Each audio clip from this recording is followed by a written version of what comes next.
बहुत बहुत स्वागत। ब्रेक के बाद आप सभी का इस न्यूज बुलेटिन में एक बड़ी अपडेट मिल रही है। उन्नाव से लड़की के शव का अंतिम संस्कार नहीं हो सका है। घाट पर शव पहुंचने के 2 घंटे बाद भी अंतिम संस्कार नहीं हो पाया है। परिजन कई मांगों को लेकर घाट पर बैठे हुए हैं। सिटी मजिस्ट्रेट, एएसपी, 5 थानों की पुलिस फोर्स वहां पर मौजूद है।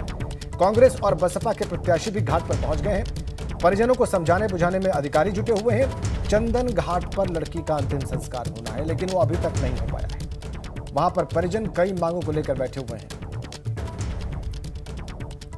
इसी मामले से जुड़ी एक और बड़ी अपडेट इस वक्त हमें मिल रही है। करीब 1.5 महीने पहले हो चुकी थी लड़की की मौत। ये पोस्टमार्टम रिपोर्ट में सामने आया है और दम घुटने से लड़की की मौत की पुष्टि हुई। 3 डॉक्टर्स के पैनल ने यह पोस्टमार्टम किया है। गला दबाकर लड़की की हत्या की गई, यह रिपोर्ट कह रही है। बड़ी खबर हम आपको दे रहे हैं। पोस्टमार्टम रिपोर्ट कह रही है कि गला दबाकर लड़की की हत्या की गई है। हत्या से पहले लड़की की पिटाई की गई है, यह भी रिपोर्ट कह रही है। और लड़की के गले की हड्डी टूटी मिली है, यह भी रिपोर्ट में है। बड़ी खबर, लड़की के सिर पर 2 जगहों पर चोट के निशान मिले हैं।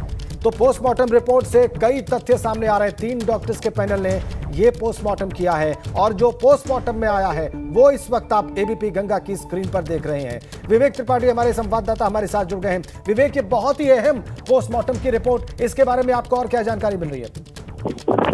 बिल्कुल राजन, मैं इस समय गंगा घाट पर ही मौजूद हूँ, जहाँ पर युवती का शव रखा हुआ है, एक ट्रॉली में रखा हुआ है और बॉडी का पोस्टमार्टम कराने से उनके परिवार वालों ने इनकार कर दिया। उनके पिता से मेरी बात हुई। पिता का कहना है कि ये गैंगरेप का मामला है और पोस्टमार्टम रिपोर्ट में रेप का जिक्र नहीं है, गैंगरेप का जिक्र नहीं है। इसके साथ ही एफआईआर में भी रेप की धाराएं नहीं लगाई गई हैं। आपको बता दें कि 2 लोग इसमें गिरफ्तार हो चुके हैं, जिसमें सपा नेता का जो बेटा है राजोल सिंह और उसका साथी सूरज सिंह, दोनों गिरफ्तार हो चुके हैं। लेकिन अभी ये राज नहीं खुला है कि आखिर युवती की हत्या क्यों की गई।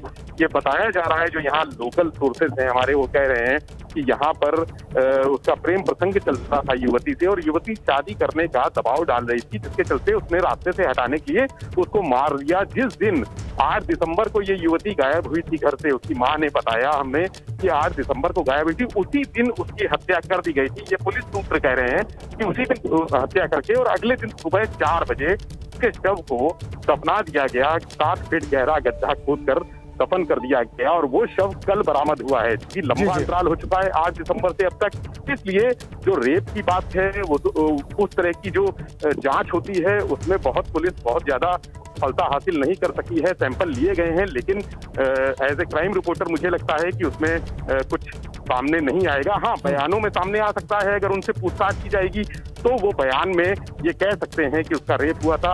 ये हालांकि युवती के परिवार वालों ने ये भी कहा है कि कम से कम 7-8 लोगों ने उसके साथ दरिंदगी की है। उनका ये आरोप है। मेरी उनसे बात हुई, उन्होंने आरोप लगाया है। ये बड़ा अपडेट आप दे रहे हैं हमारे दर्शकों को। विवेक का फिलहाल के लिए आपका धन्यवाद। हम आगे भी आपसे बात करते रहेंगे।